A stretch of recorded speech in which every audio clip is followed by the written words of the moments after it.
Overcoming adversity is a common theme in sports. Philadelphia Union's Michael Lahoud is well aware, but it's how he first learned that lesson that makes his story special. Colleen Wolfe has more. It's a practice day for the Philadelphia Union. And on the sidelines is midfielder Michael Lahoud. I actually feel pretty decent today. Today was kind of a lighter work day for me. Michael's rehabbing from sports hernia surgery, patiently watching while he works. It's difficult, you know, especially when you're still passionate about playing and it's your career. Yeah, I'll try it like this. But Michael's story begins in a place far different from here, in the village where he learned the game. This is Michael's home, Sierra Leone.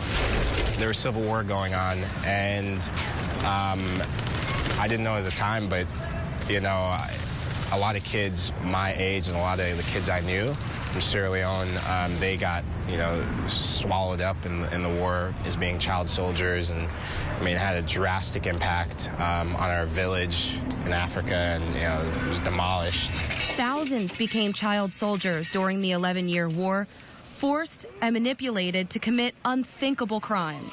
A lot of kids ended up murdering their own families because they were on drugs and they didn't know what was going on. You know, they were hallucinating. And the only thing he could do was run.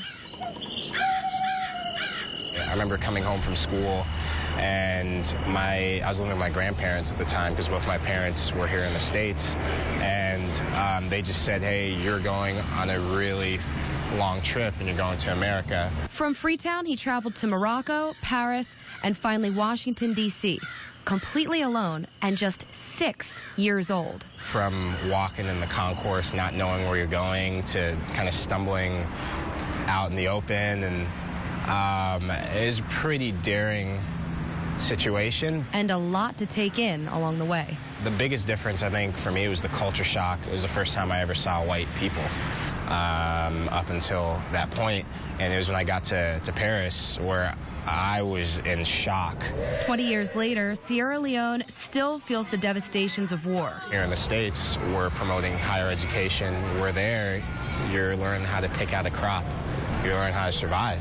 So Michael's helping to rebuild his hometown by raising money for the kids and their future. Having a school that has computers, running water, you know, electricity year-round, I think people in Sierra Leone would be just grateful.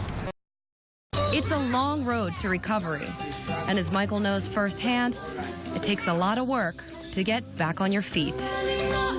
With the Union, Colleen Wolfe, Fox 29 News.